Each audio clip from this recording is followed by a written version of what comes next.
संपूर्ण बिहार, बिहार की जनता, बिहार के शिक्षा विभाग और शिक्षा विभाग के तमाम शिक्षक हो गए आचार संहिता मुक्त।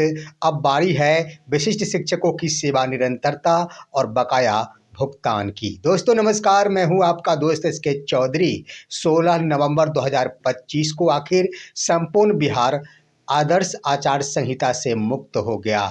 दोस्तों इसके बाद बारी आखिर विशिष्ट शिक्षकों की वो सेवा निरंतरता और बकाया भुगतान की आ गई है, क्योंकि दोस्तों उस समय जब आचार संहिता लगने वाली थी, सबसे अंतिम में शिक्षा विभाग के अंतर्गत विशिष्ट शिक्षकों के सेवा निरंतरता संबंधी बैठक ही टल गई थी। आइए आज के इस वीडियो में हम चर्चा करते हैं कि आखिर विशिष्ट शिक्षकों की सेवा निरंतरता की बारी आ गई है और उनके बकाया भुगतान की बारी आ गई है। लेकिन दोस्तों इस पर विस्तार पूर्वक चर्चा करने से पहले मैं एक बार फिर से आपसे गुजारिश करना चाहूँगा, अगर आपने अभी तक हमारे इस चैनल सुसत्य वचन को सब्सक्राइब नहीं किए होंगे तो कृपया अभी सब्सक्राइब कर लेंगे।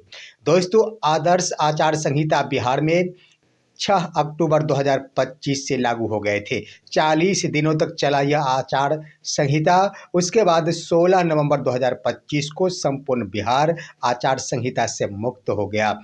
यहाँ पर कई प्रकार की बंदिशें लगाई गई थी, लेकिन अब तमाम शिक्षक के साथ साथ शिक्षा विभाग भी आचार संहिता से मुक्त हो गई है।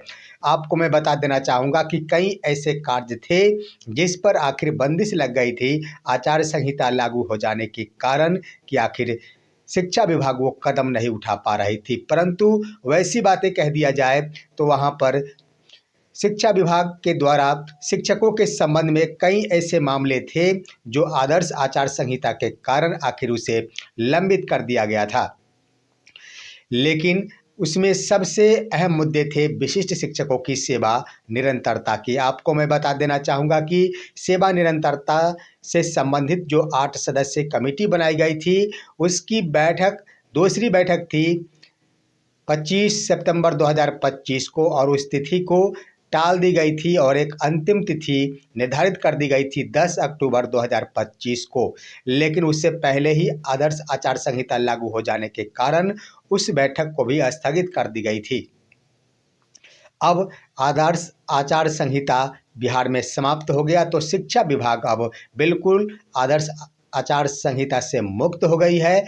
अब चाहिए कि अविलंब ही ये तमाम जो भी सेवा निरंतरता कमेटी के सदस्य थे वो अब कमेटी की बैठक का आयोजन करे और उसके अनुसार जो भी निर्णय हो उसका अंतिम रिपोर्ट शिक्षा विभाग को सौंप दे। यही बचा हुआ है, क्योंकि आचार संहिता के कारण ही यह बैठक टाली गई थी। अब यहाँ पर दोस्तों हालांकि जो बातें हैं मैं आपको बता देना चाहूँगा कि उस समय एक मेंबर जो कमेटी के मेंबर हैं अब्दुल सलाम अंसारी, उन्होंने एक कार्यक्रम में बहुत बड़ी बातें कही थी कि आप लोगों के हित में सेवा निरंतरता होने जा रहा है, आपको बहुत कुछ मिलने जा रहा है। जो मैं क्या कुछ मिलेगा इस मंच से नहीं कह सकता, लेकिन खुशियों वाली बात है। लेकिन बाद में आप देखेंगे तो उसी अब्दुल सलाम अंसारी के द्वारा बिहार शिक्षा परियोजना परिषद के तमाम कमेटी के सदस्यों के ऊपर यह आरोप लगाया गया था कि वेतन बढ़ोतरी जो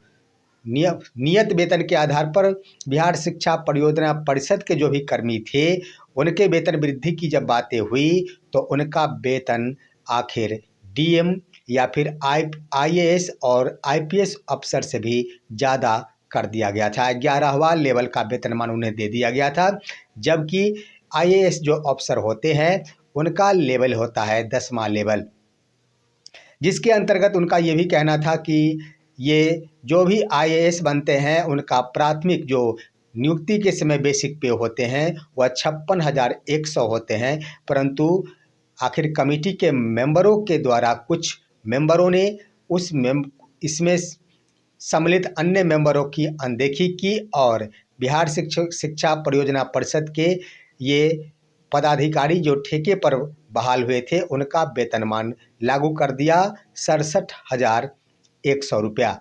तो इस तरह से दोस्तों बहुत बड़ी शिकायत उन्होंने की थी कि चलने नहीं दिया जा रहा है। लेकिन यहाँ पर सेवा निरंतरता वाली बात है और विलंब ही इस पर निर्णय लिया जाना चाहिए। आखिर शिक्षकों का अभी तक एरियर का भुगतान नहीं हुआ है।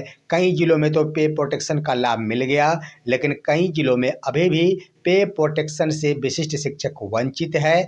तो इस आधार पर हर हाल में चाहिए कि पे प्रोटेक्शन का लाभ, तो मेरा मानना है कि पूरे बिहार भर के जितने भी शेष जिले बच गए हैं, जिसमें अभी 20 जिले लंबित है, कुल 18 जिलों में पे प्रोटेक्शन का लाभ मिला है। 20 जिले अभी भी आखिर पे प्रोटेक्शन का लाभ विशिष्ट शिक्षकों को नहीं दी है, लेकिन नवंबर महीने के वेतन के साथ निश्चित रूप से उन सभी का पे प्रोटेक्शन के साथ वेतन का भुगतान हो जाएगा।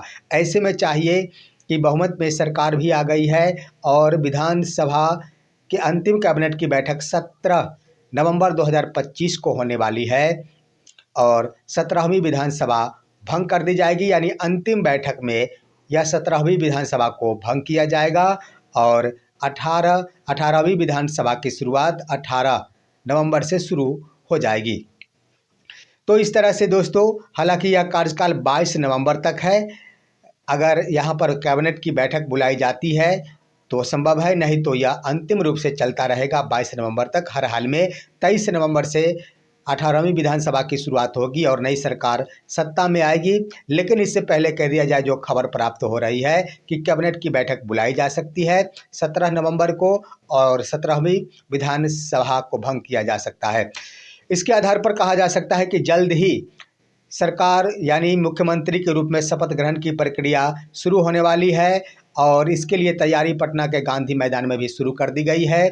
पूरे पटना के गांधी मैदान में आम जनों की आखिर प्रवेश को रोका गया है। 20 नवंबर 2025 तक आमजन उसमें नहीं प्रवेश कर सकेंगे, यानी ये कहा जा सकता है कि शपथ ग्रहण का यह प्रक्रिया वह 20 नवंबर तक चलेगी। तो स्वाभाविक है कि यहाँ पर कैबिनेट की बैठक सत्ता में सरकार आते ही होगी, लेकिन उससे पहले सेवा निरंतरता के लिए जो कमेटी का गठन किया गया है, उन्हें चाहिए कि बैठक करते हुए अविलंब उसे हरी झंडी प्रदान करे और शिक्षा विभाग को इसे सौंप दे, ताकि शिक्षा विभाग उसे सरकार बनते ही सरकार के समक्ष प्रस्तुत कर दे। क्योंकि सबसे लेटेस्ट मामला था और सिर्फ आचार संहिता लागू हो जाने के कारण ही सेवा निरंतरता पर रोक लगाई थी। अगर समय रहते यहाँ पर कमेटी के सदस्यों के द्वारा यह रिपोर्ट सुपुर्द करा दिया जाता है विभाग को, तो शिक्षकों के हित में एक और सबसे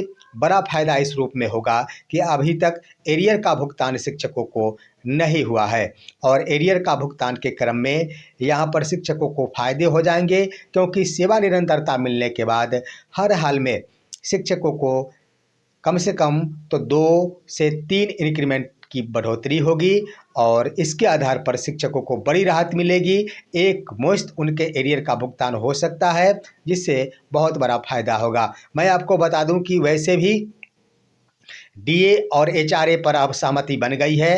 राज्य मुख्यालय से पत्र जारी कर दिया गया है। इससे खास तौर पर विशिष्ट शिक्षक जो सबसे पुराने बहाल है या फिर नए भी बहाल है, उन्हें बहुत बड़ी राहत मिली है। सबसे ज़्यादा अगर फायदा होगा तो सबसे पुराने विशिष्ट शिक्षकों को, जिन्हें कि एचआरए और डीए संबंधी पत्र जारी हो जाने के बाद लगभग उनके एरियर में 30,000 रुपये के फायदे होने वाले हैं। इससे पहले जो निर्धारित की गई थी उसके अनुसार 50% डीए के आधार पर सबसे पुराने विशिष्ट शिक्षकों का यह बकाया राशि 85,000 रुपये लगभग बन रहे थे, परंतु वही अगर 50 के बाद 55 और 58% पर ये बनाने संबंधी पत्र जारी कर दिया गया।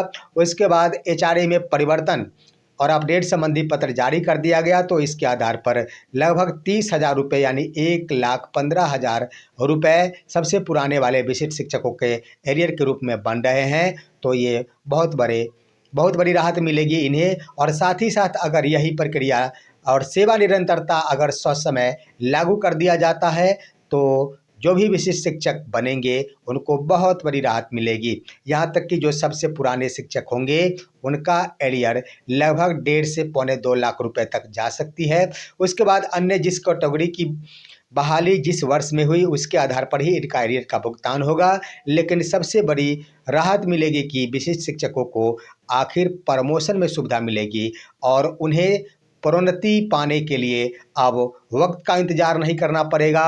उन्हें किसी भी सूरत में आखिर समय नहीं काटने होंगे और 8 साल के बंदिश उनके लिए समाप्त हो जाएंगे। साथ ही साथ बड़ी बात की छुट्टी में उन्हें राहत मिलेगी। अभी तक जो प्रावधान किया गया है अर्जित अवकाश, वो शिक्षकों को अर्जित अवकाश का लाभ सेवा निरंतरता मिल जाने के बाद मिलने शुरू हो जाएंगे। जितने भी अवकाश है पूर्व की सेवा के आधार पर उन सभी अवकाशों के हकदार हो जाएंगे विशिष्ट शिक्षक।